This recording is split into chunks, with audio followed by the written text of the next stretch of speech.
राहुल गांधी का political future क्या रहने वाला है, वो इंडी गठबंधन की इस बैठक से क्लियर हो गया। राहुल गांधी जब बाईं तरफ झुककर सीताराम येचुरी से डिस्कशन कर रहे थे, तब उनके दाईं साइड बैठी ममता बनर्जी कुछ लिख रही थी। क्या ममता राहुल गांधी के लिए कोई नई स्क्रिप्ट तैयार कर रही थी? ममता ही नहीं, अरविंद केजरीवाल की नजरें भी कुछ दूरी पर बैठे राहुल गांधी से एक बार भी नहीं टकराई। केजरीवाल कभी सामने की तरफ देखते तो कभी भगवंत मान से बातचीत करने लगते। राहुल गांधी का राइट साइड में सेकंड नंबर पर बैठे नीतीश कुमार से भी सामना नहीं हुआ। नीतीश का चेहरा और उनकी बॉडी लैंग्वेज बता रही है कि उन्होंने राहुल गांधी से दूरियां बनाने में भलाई समझी। अखिलेश यादव भी इस बैठक में राहुल गांधी से अलग ही रहे। यानी जब 2024 इलेक्शन के लिए विपक्ष के पीएम उम्मीदवार की बात आई तो 28 दलों में से किसी ने भी राहुल गांधी का नाम नहीं लिया। ममता बनर्जी ने मल्लिकार्जुन खड़गे के नाम का प्रस्ताव रखा, केजरीवाल ने उनका समर्थन किया, 12 पार्टियों ने हामी भरी। और यह हाल तब है जब राहुल गांधी टीएमसी सांसद का मिमिक्री वाला वीडियो बनाकर उन्हें सपोर्ट कर रहे थे।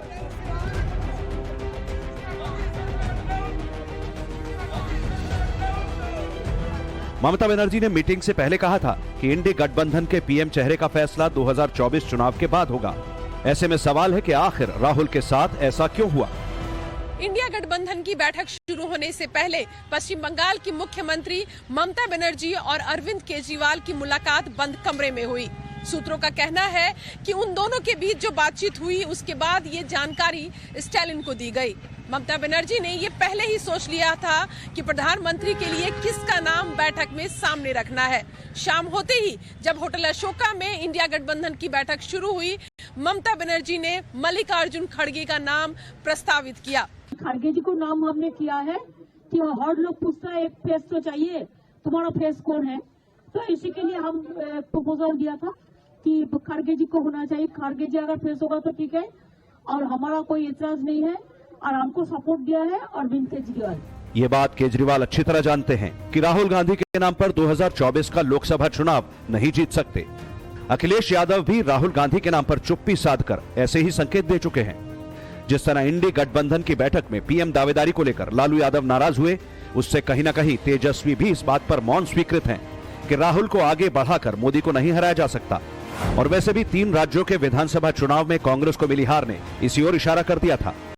कांग्रेस के लिए ये इलेक्शन सिर्फ 3 राज्यों में सत्ता बचाए रखने की लड़ाई भर नहीं थी, बल्कि वो इसके जरिए 24 का सपना देख रही थी। अगर कांग्रेस विधानसभा चुनाव जीत जाए तो कांग्रेस को इंडी गठबंधन में बड़े भाई का टैग मिलता। 2024 के लिए अपने मन मुताबिक पीएम पद की दावेदारी ठोक सकती थी और राहुल गांधी का नेतृत्व विपक्ष को स्वीकार करना पड़ जाता। मगर चुनावों में मिली हार और फिर विपक्षी बैठक की टाइमिंग ने राहुल गांधी का सारा कैलकुलेशन बिगाड़ दिया। अखिलेश यादव जब मीटिंग से बाहर निकले थे तो उन्होंने पीएम की दावेदारी को लेकर चुप्पी साध ली।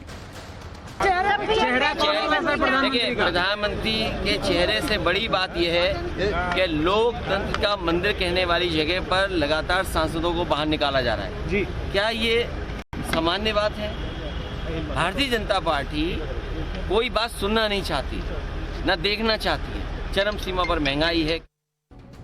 मध्य प्रदेश में अखिलेश यादव के साथ जो कुछ हुआ उसके बाद से वो कांग्रेस से खफा हैं, राहुल के नाम से कन्नी काट रहे हैं। और ये बात कांग्रेस भी जानती है कि जिस मध्य प्रदेश में राहुल गांधी ने 10 रैलियां और 2 रोड शो किए, वहां उसकी फाइट कांग्रेस वर्सेस बीजेपी नहीं बल्कि कांग्रेस वर्सेस समाजवादी पार्टी भी थी। सीट बंटवारे की यही कला यूपी में भी दिखने वाली है। सोर्सेज के मुताबिक समाजवादी पार्टी यूपी में कांग्रेस के नाम की सीट देने पर विचार कर रही है। जनवरी के दूसरे हफ्ते तक सीट शेयरिंग का फॉर्मूला पेश किया जाएगा। अखिलेश यादव और कांग्रेस पार्टी के नेताओं के बीच चर्चा में ये खास ध्यान रखा जाएगा कि किस पार्टी का नेता किस जगह से चुनाव लड़े। राज्य स्तर पर इसे निपटाने की कोशिश रहेगी, लेकिन अगर बात नहीं बन पाई तो केंद्रीय स्तर पर इस बात को लाया जाएगा। हालांकि अखिलेश यादव उत्तर प्रदेश में बड़े भाई की भूमिका में रहना चाहते हैं। उनका साफ तौर पर कहना है कि जिस पार्टी के पास ज्यादा विनिंग कैंडिडेट हैं या फिर जो ज्यादा मजबूत है जिस राज्य में, वहां पर पार्टी को ज्यादा सीटें दी जाए। अखिलेश के दिमाग में 4 साल पुराना वो गठबंधन घूम रहा है जब एसपी और बीएसपी ने मिलकर 2019 का लोकसभा चुनाव साथ लड़ा था। तब समाजवादी पार्टी को 5 सीटों पर जीत मिली थी, जबकि बहुजन समाज पार्टी को 10 पर।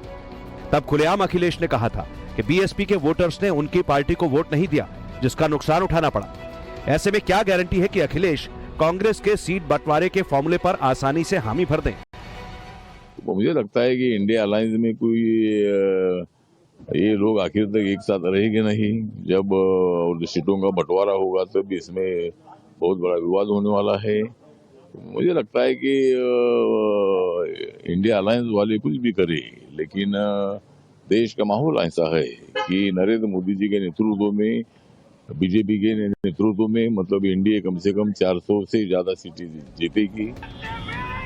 सवाल है कि क्या राहुल गांधी का पत्ता साफ करने की चाल उन्हीं की पार्टी से हाथ मिलाने वाली विपक्षी गठबंधन में चली है?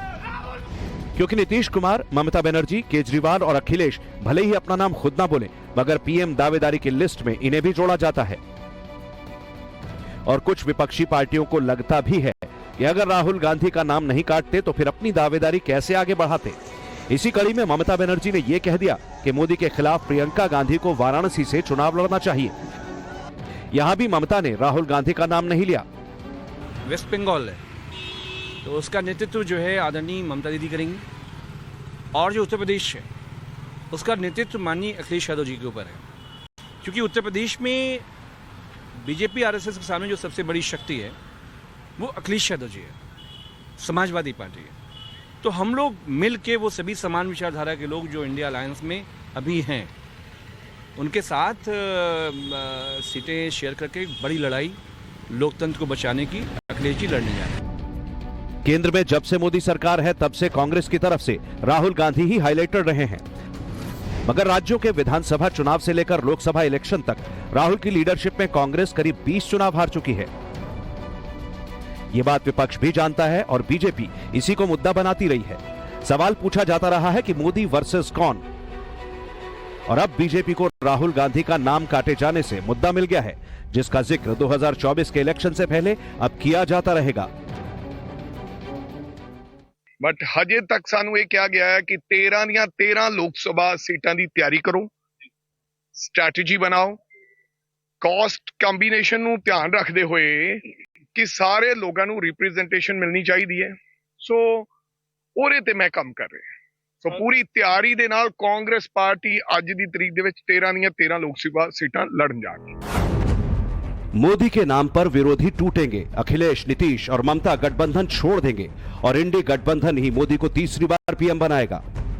ये वो बातें हैं जो 24 के इलेक्शन से कई दिन पहले जनवरी में हकीकत हो सकती हैं, और ये दावा बीजेपी का नहीं बल्कि विपक्ष की थ्योरी से निकलकर सामने आया है। आप सोच रहे होंगे कि जो गठबंधन मोदी को रोकने के लिए अब तक 4 बैठकें कर चुका है, वो ऐसी नौबत क्यों आने देगा? तो इंडी गठबंधन बैठक की इनसाइड स्टोरी सुन लीजिए।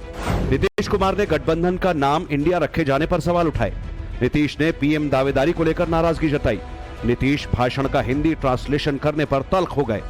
सोनिया गांधी के सामने ही भड़कते हुए नीतीश ने कहा, हम अपने देश को हिंदुस्तान कहते हैं और हिंदी राष्ट्रीय भाषा है, हमें ये भाषा आनी चाहिए। नीतीश ने गठबंधन का नाम इंडिया बदलने का प्रस्ताव तो नहीं रखा, लेकिन अपनी बात अधूरी छोड़ दी। मैंने इससे पहले भी एक बार कहा था कि इंडिया अलायंस की बैठक में चाय समोसे पर ही मीटिंग सिमटाई हुई, परंतु कल चाय बिस्कुट पर इसलिए सिमट कर रह गई कि कांग्रेस ने अभी हाल में 2 दिन पहले कहा था कि कांग्रेस पार्टी के पास फंड की कमी है। 138 रुपया, 1380 रुपया या 13,800 वो लोगों से डोनेशन मांग रही है, तो इसलिए डोनेशन अभी आने में विलम्ब है। तब तक के लिए कल बिना समोसे की चाय बिस्किट पर ही चर्चा होकर समाप्त हो गई, बिना किसी भी सीरियस मुद्दे पर कोई चर्चा नहीं। पब्लिक उन पार्टियों को वोट कभी नहीं देती जहां आपस में ही विरोध होता है, और इस विरोध का मतलब इंडी गठबंधन में फूट नीति, कूटनीति की राजनीति चलने वाली है। और जितनी कलह विपक्षी दलों की बढ़ेगी उतना ही मोदी का कद बढ़ेगा। मोदी का कद बढ़ेगा तो बीजेपी का वोट बढ़ेगा, और बीजेपी का वोट बढ़ेगा तो मोदी का टारगेट 400 प्लस का होगा। अब कैसे इंडी गठबंधन ही मोदी के इस मिशन में हेल्प करेगा वो भी समझिए। ये वो राज्य हैं जहां सीट बंटवारा करना बहुत मुश्किल है, और किसी तरह हो भी गया तो फिर जनता के बीच कंफ्यूजन रहेगी और इसका मार्जिन मोदी को मिलेगा। दरअसल राहुल गांधी के लेफ्ट साइड लेफ्ट नेता सीताराम येचुरी और राइट साइड ममता बनर्जी बैठी थी। ये दोनों ही पार्टियां पश्चिम बंगाल में जानी दुश्मन है। ऐसे में सवाल ये है कि टीएमसी का वोटर लेफ्ट को वोट कैसे दे देगा, और इस बात की क्या गारंटी है कि लेफ्ट का वोटर टीएमसी के कैंडिडेट को वोट देगा। इसी तरह पंजाब में भी आम आदमी पार्टी और कांग्रेस धुर विरोधी हैं, तो फिर कांग्रेस का वोटर आम आदमी पार्टी को और आम आदमी पार्टी का वोटर कांग्रेस को वोट कैसे देगा। यूपी में भी कहानी कुछ ऐसी ही है। यहाँ भी समाजवादी पार्टी के तमाम मतदाता इस बात को जानते हैं कि उन्होंने लंबे समय तक कांग्रेस का विरोध किया है। ऐसे में इस बात की क्या श्योरिटी है कि 2024 के चुनाव में इस गठबंधन के सपोर्ट में वो वोट करेंगे। यही है वो वजह जो विपक्षी गठबंधन में टूट फूट और फिर इनके नेताओं के एक दूसरे से भागने की वजह बन सकती है। दिल्ली की सर्दी में राहुल गांधी भले ही सफेद टी शर्ट में वापस आ गए हैं, लेकिन 24 में उनकी वापसी होती नहीं दिख रही। Bureau report, times now Navbharat.